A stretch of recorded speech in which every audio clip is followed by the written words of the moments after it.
judge what everyone does for the holiday. We are here to use big day or days as a time to reflect on our daily practices, our individual choices. What impact do they have? How can we do better? We choose this time of year because it's when most of us do the most stuff that has the biggest impact on the climate at the individual level. It's a time when some logical changes might make some different and more preferable impacts on the earth, and we think with time spent families and friends as well. It's a time to model change, yo. I want to start with a little reflection, if you will, and I'm going to give you a pause after every question. What do your holiday traditions typically involve? Does it feel like valuable quality time? Why or why not? And we're encouraging you all to write your responses in the chat.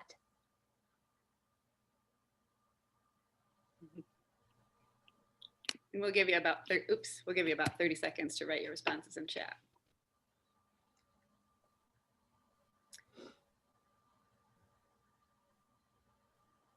And if you have any questions, this is a dialogue, so we want you guys to interject whenever, but we also encourage you to write in the chat because it's interesting how things look on paper than when we say it, and we don't want to miss your thought at the moment if we're in the middle of a sentence.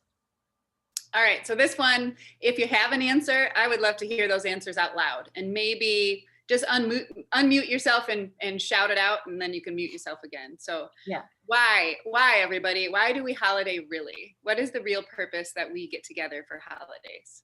Or everybody unmute. Holidays? Go ahead, Terry, sorry. Oh, everyone unmute and just say something. Why do we holiday really? To connect with our roots and our family and our cultures and traditions. Family time. To celebrate special seasons, events. For a family reunion. Actually, it's one of the only 2 times my siblings and I all get together. There are 6 of us spread around the world, but we gather for Christmas.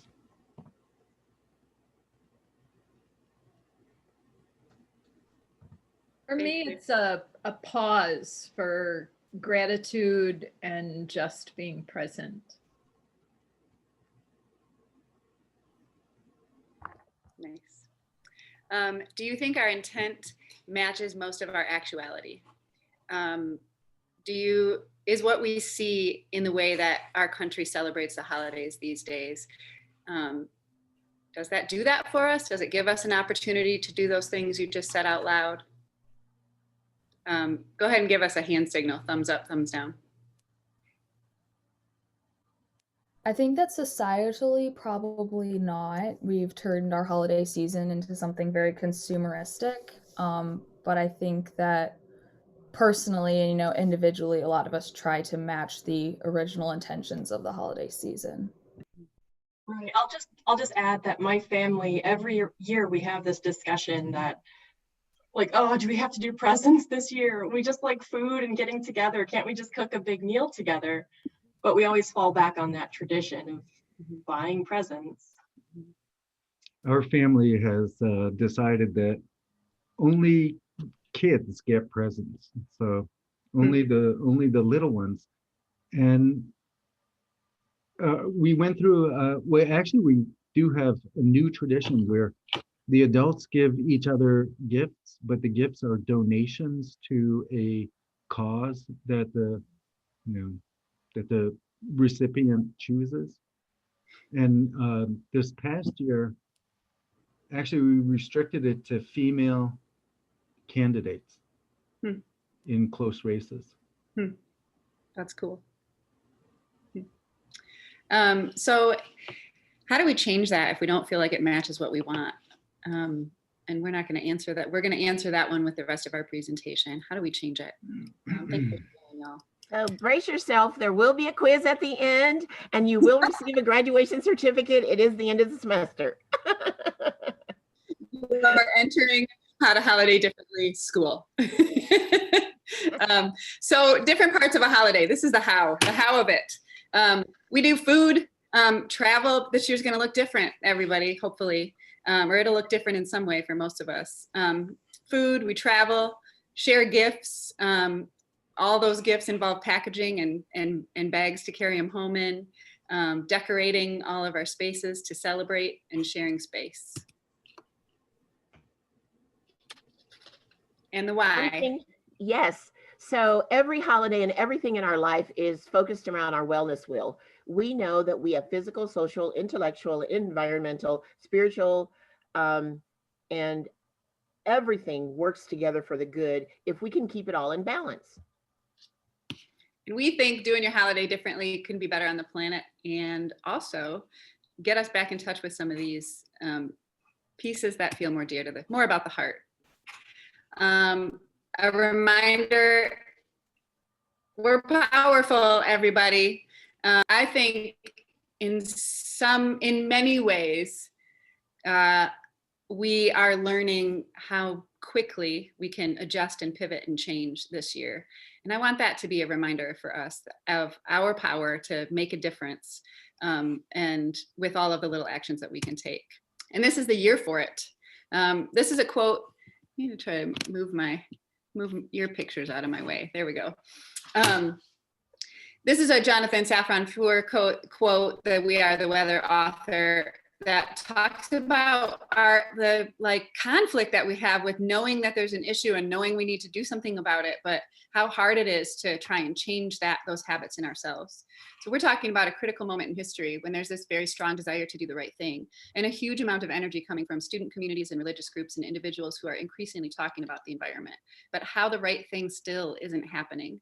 There's a chasm between what we know, that global warming is a human-caused catastrophe, and what we do. It's puzzling. So many people I know feel this way, and we can't explain it.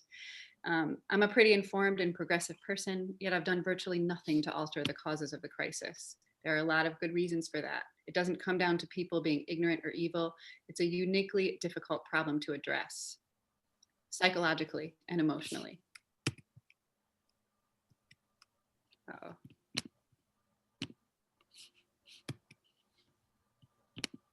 Oh, there we go.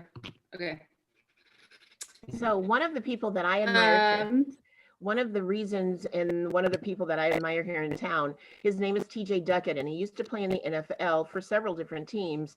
And when we first started this whole climate justice and health thing, we just knew of the pink ribbon. And because of him and lots of other people, we know now that if we don't adjust things in our climate, these cancers and the colors of their ribbons are going to be even a greater reflection of our society.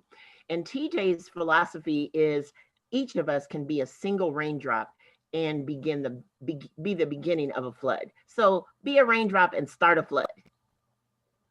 And you remember when there was just one pink ribbon, and that we have all gotten engaged in different ways in trying to fight this. So one of my favorite sayings is from George Washington Carver. And the reason why we really want to save our climate, our air, our soil, our water, and improve our cultural ethos is hospitality. And that is, how far you go in life depends on your being tender with the young, compassionate with the aged, sympathetic with the striving, and tolerant of the weak and strong, because someday in your life you will have been all of these.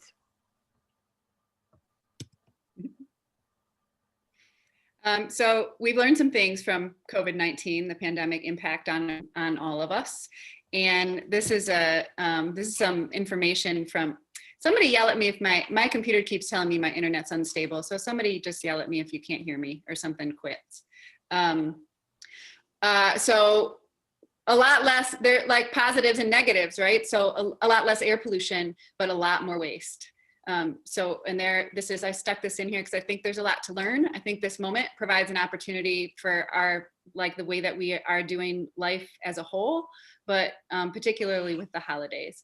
And it's December 11, everybody. It's a little late in the game to be planning for what you're going to do for holidays for some of us, not for me. But I haven't done anything yet, but I will. But remember this.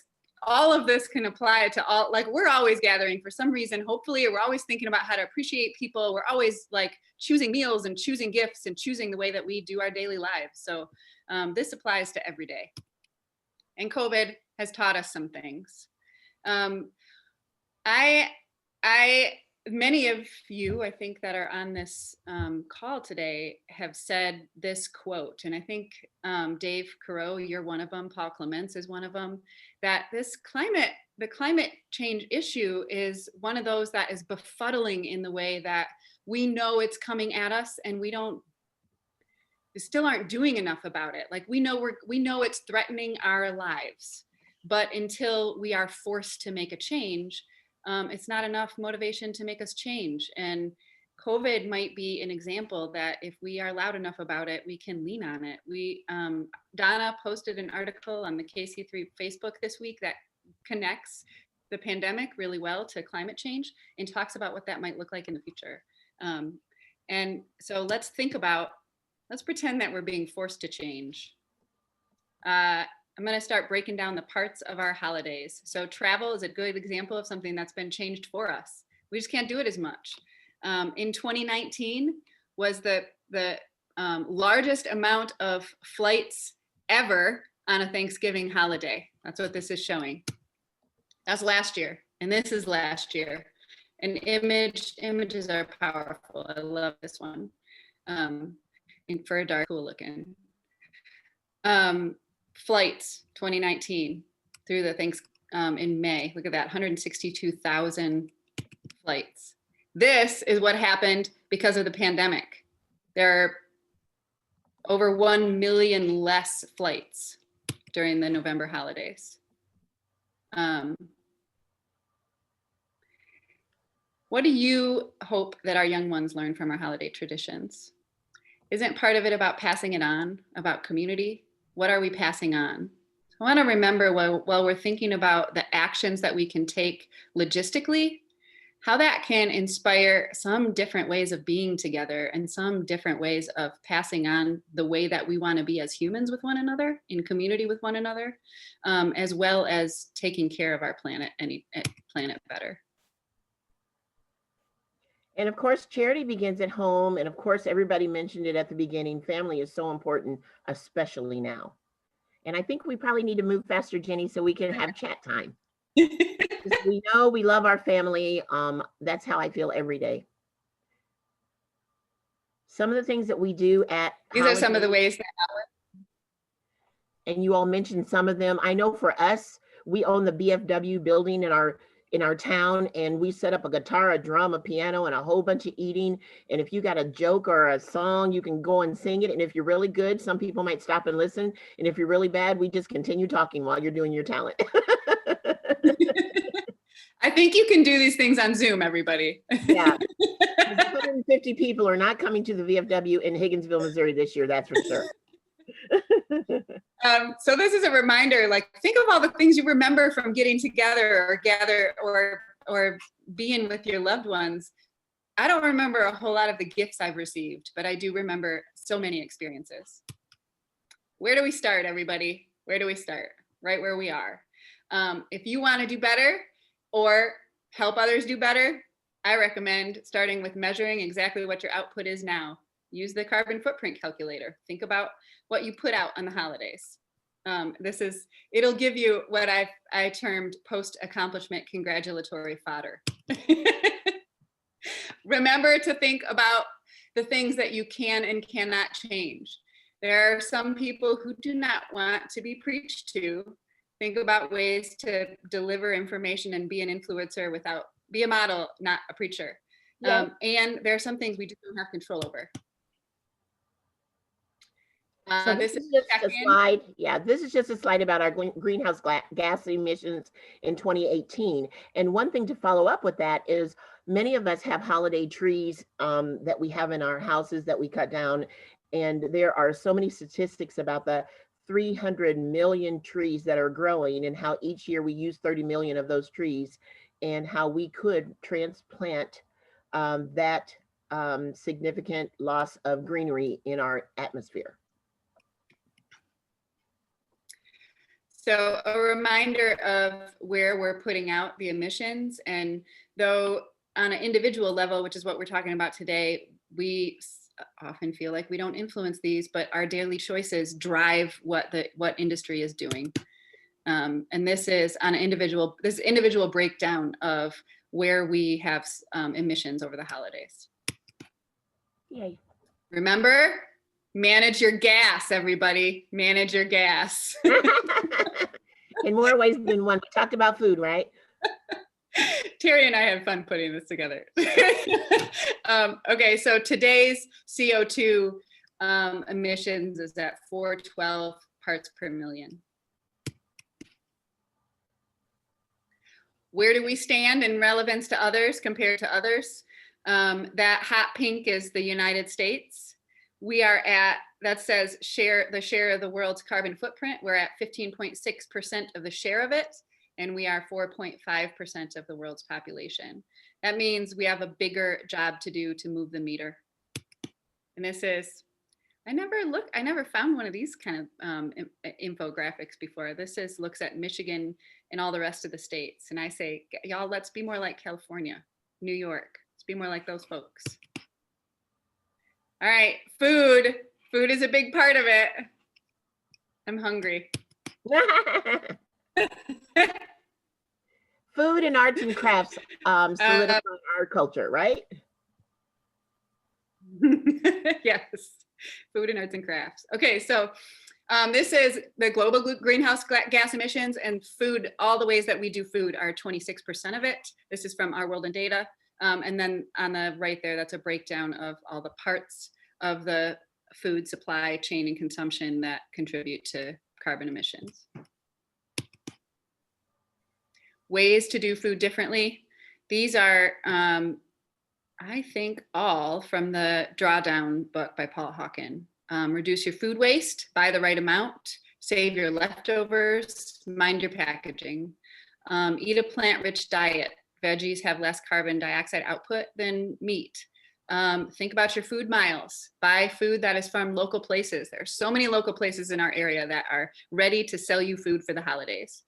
I want to remind you all, I put together a very long list of resources that you're going to have access to. It's a comprehensive list that you can just use to take you through all of this that we're talking about today. So if you share meat as part of a gathering tradition, look for farms that support those practices. This is a quick comparison of the amount of pounds per CO2 per serving of different kinds of food. And now there's the 6.61 pounds of CO2 per serving compared to, this is like permission to eat a lot more mashed potatoes.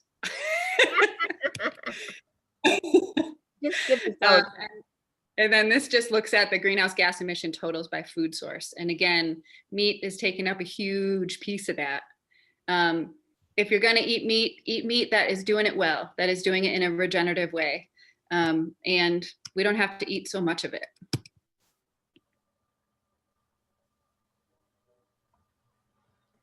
And then at the same time, when we're giving gifts, we can think about different concepts. It's so easy to just take some fruit and vegetables to your neighbors or to the friends that used to be on your Christmas list and you always bought these extravagant gifts. How about some fruits and vegetables this year? Or maybe even reusing a tool case and putting some wine bottles in there and giving it. And of course, the regular food of turkey dressing, yams, and gumbo, and baked potatoes, and greens is always good, but it's always fun to think about creative things. And that slide in the corner are some old dish towels and towels that we had that got frayed at the side, and I just recycled them and made them some holiday hand towels.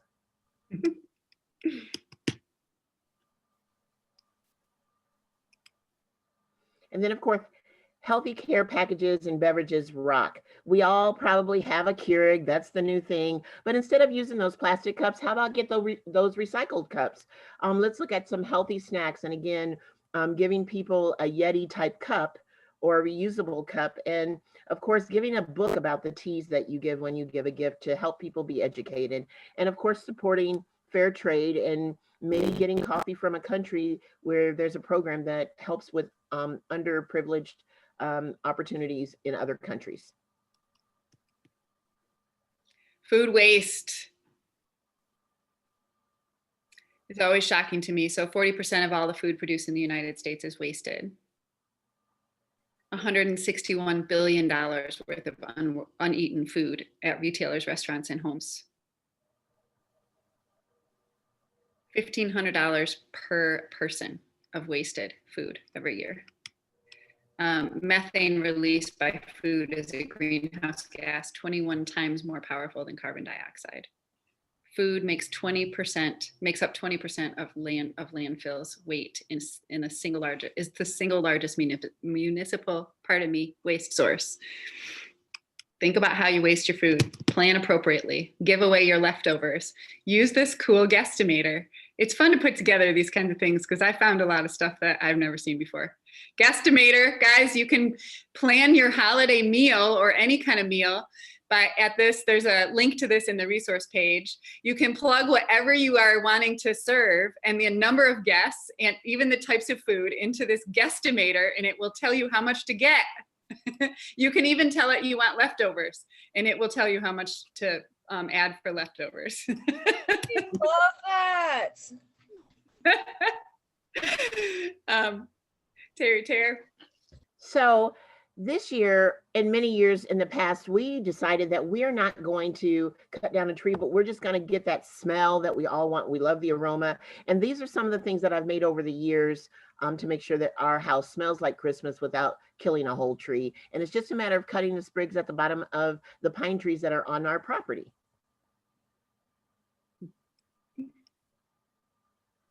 Whoa, Christmas lights, everybody. They're one of those things that you can just shake your head about, like raking the leaves, like having cutting everything down and having a huge lawn and mowing your lawn. Christmas lights, man. Americans use enough additional energy for holiday lights to power a small country for a year. More energy than a year in El Salvador, a year in Ethiopia, a year in Tanzania. Just from our holiday lights.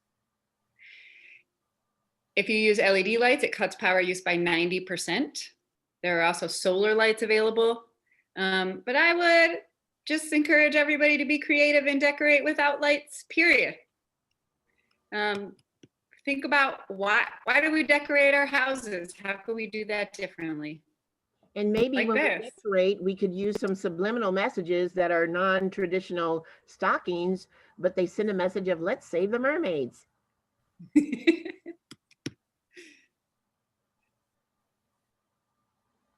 Decorations. More decorations. These are some pine cones that I had in the yard, and I just took some yarn and made them fit our decor. And these are some of the leftover beads from all those kid projects that we had, just to make some decorations. Sweet color. Yay. Okay, that's my niece on the right there, making little villages out of sticks and pine cones and acorn tops that she's gathered outside. This is one of my mom's biggest strengths, is to get the kids doing nature crafts. She makes little cabins and nativity scenes and get all the grandkids over, and my mom will go crazy. Those acorns are decorations my grandma made. But all of my family now makes them. They're all big knitters, and those are acorn tops collected, and then old sweaters that are they're felted and glued into the acorn tops for decorations. Different ideas for decorations. So we're just going to zoom through some of these, but if we could see our waste. If we could see our waste, would we change faster? All the waste that comes from our holiday, the bows, the ribbons, the wrapping, would we change it? Can we change it? Yes, we can. Emissions from plastics production and incineration could account for up to 56 gigatons of carbon between now and 2050. That's 56 billion tons, or almost 50 times the annual emissions of all the coal power plants in the US. Plastic. Mind your plastic along with your gas. Don't be trashy. Yeah, let's go. Yep. Americans throw away 25% more trash during the holidays.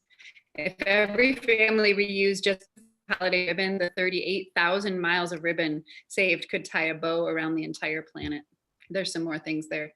Christmas cards, 2.65 billion Christmas cards sold every year. 50,000 cubic yards of paper. There's paper like everywhere. I know you can make wrapping paper out of all of your junk mail that you get and paint it. But this is just the reverse side of some wrapping paper that some people made. And I thought it was interesting that they just cut out the favorite colors in their wrapping paper and reused it for the next holiday, which is Valentine's Day. Here's another idea for acorns. So my grandma also makes acorns with she gets little recycled clothes, recycled t-shirts, cuts them up, stuffs the little bag and sews it together with, she stuffs it with rice. But I thought, couldn't you stuff it with wildflower seeds, with native plant seeds, and give it as a gift? And you could even tuck a little note inside that says something special to whoever you give it to. And those acorns on the left there are little painted people. That's an acorn on top and a cork on the bottom. Oh, Terri, is this your moment? Oh, coming up. Okay, so you know I'm from this pink and green group of friends, and I don't even know if I could share screen, but basically all of these ribbons that you get, you know, when you get a bouquet of flowers or somebody, you know, sends you things. And so it's really an interesting way that you can just take this ribbon and at the end of the day, finish making some roses. And when I was a little girl, I was taught how to make these roses, and now I have them everywhere. And so the slide that we'll go back to in just a second will show a finished product of just these ribbons that were laying around, leftover ribbons from all kinds of things, funeral arrangements and everything else that people typically throw away. And you can create something really pretty. And instead of doing a Christmas tree this year, we decided to go ahead and decorate our busk that I use in my dressing room, and just take some old dresses and things and light them up. And there it is, this year's Christmas tree. That's this year's wreath. And those are the ribbons that we use to stuff the wreaths and all that's on the Christmas tree. So just a creative way not to cut down a tree. It's cool. I love that one.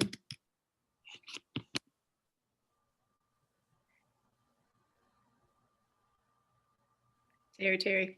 Oh, and another thing that we thought might be fun is if you have a favorite saying or a favorite t-shirt, to transform that and put it on a can, and take any old can that you have laying around and stuff it with crayons or whatever else, and any kind of old containers, and just continue to put markers, make a bathroom set. You know, when your kids are being recruited for everybody's college, I took those recruitment brochures and I made a bathroom set. So when my daughter went to college, she had some mouthwash and a toothbrush holder and everything in her bathroom. And I didn't have to go to Bed Bath & Beyond and buy that fancy stuff. That's a waste. And all of these cans were made from just regular cans that I use every day. And these, if you have one of these Pampered Chef can openers, you can reseal them, put a lid on it, and reseal everything, and it doesn't cut you. Pampered Chef has the best can opener in the world for these kinds of things. These cheap ones work, but they're not the same. And these are just some covered tin cans that I use when kids come over and I'm tutoring them the markers and all the things that go in the cans, teaching them about the world and putting that on a can. It's just an incredible way to save what you already have in your house. It does cost you nothing. And many times when kids graduate from college, I'll send a message on their bucket and fill it with all the things they need at college. So dish, you know, toothpaste, all those things in one big can as a gift with a gift card. And it's just an easy way to recycle. Pinterest your garbage. Pinterest it. And of course, making God's eyes. We all have yarn laying around our houses, and you know, we can take sticks from our yard, we can take popsicle sticks and just keep wrapping it and creating God's eyes. Whoop.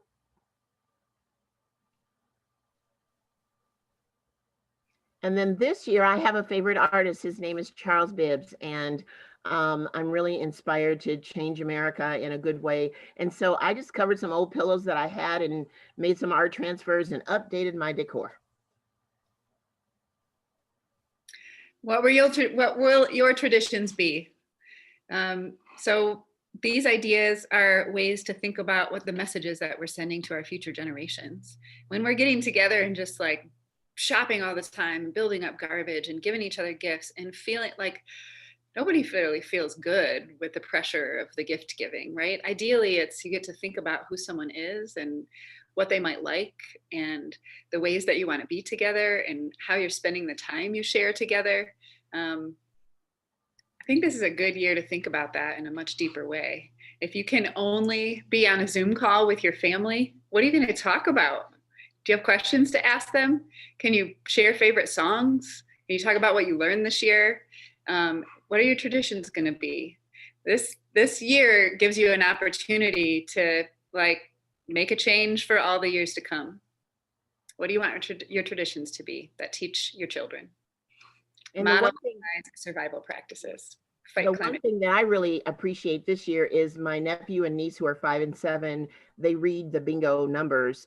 We have the Zoom call with our family. Everybody cash apps $10 into the fund, and then whoever wins the bingo all the way to blackout wins a prize, and they get cash app back. But the kids get to read, and we all are interacting on Zoom, and it's a link that's on Zoom.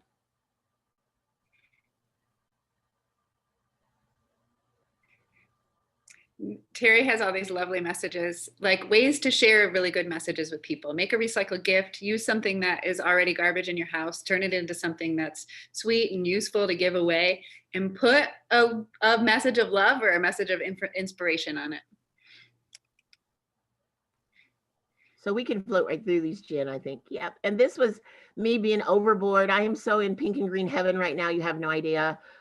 My good friend is now our vice president of the United States. And I've actually had a phone call where she addressed my name and she knows who we are. It's just an amazing time in my life because I've always preached to young people. I'm a student development professional. So I've always asked them, please take your education seriously. One day there will be an opportunity where you need to be prepared. And here we are with an example of empowering other women and other people to stay the course, get your education, get the knowledge.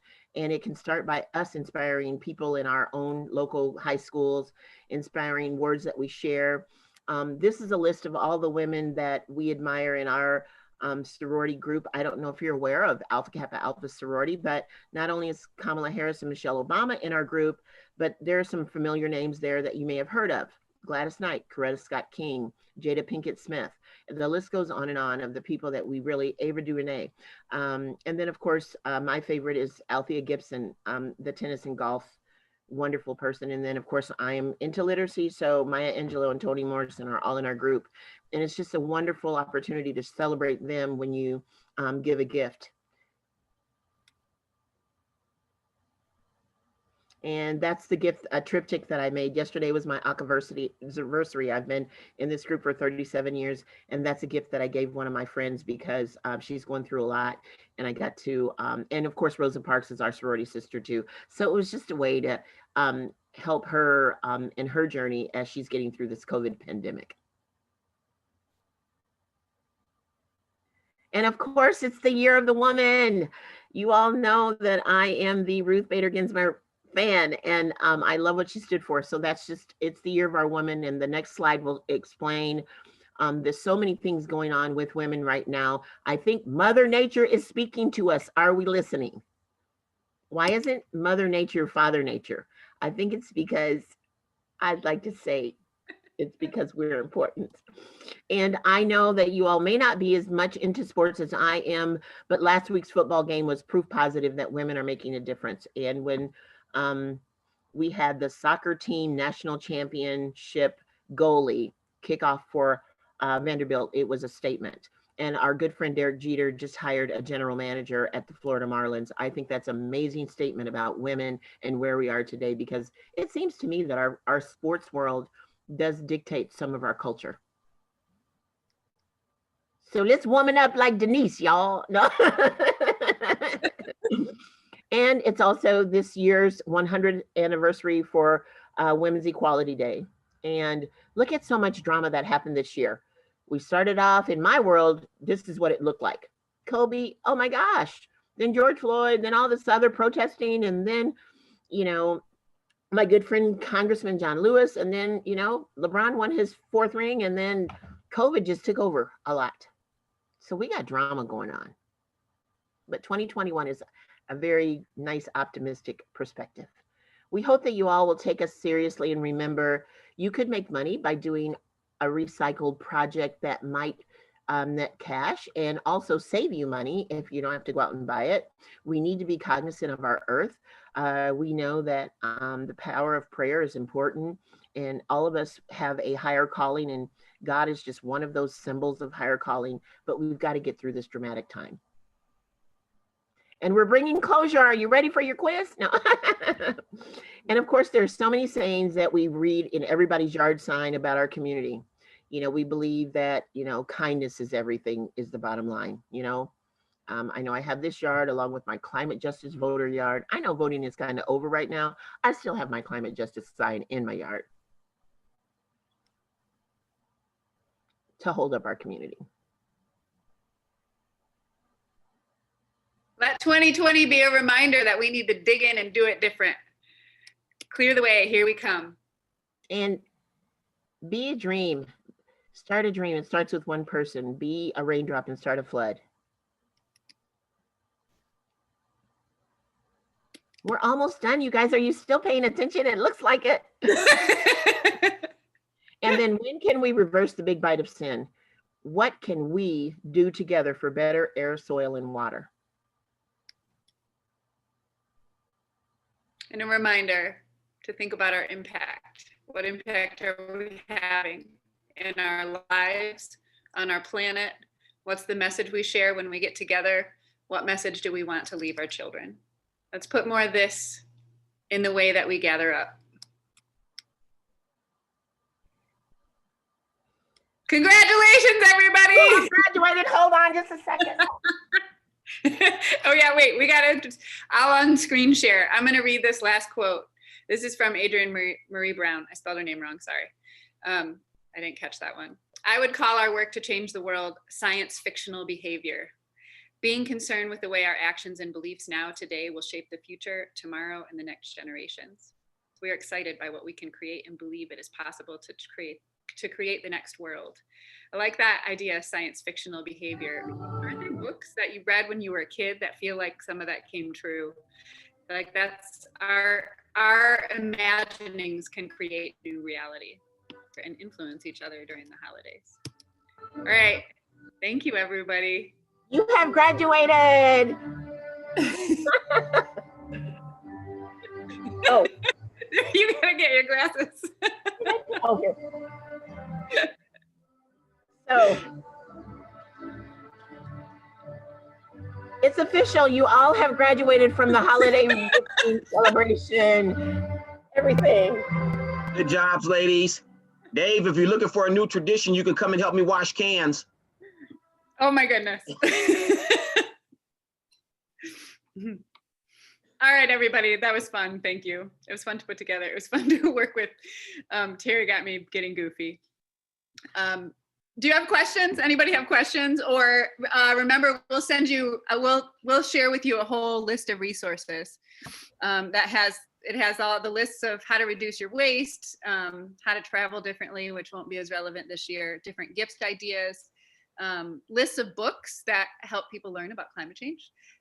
If you want to give gifts of books for the holidays, that climate, what's the food, what was the food tool, the guesstimator tool, all of it's on there.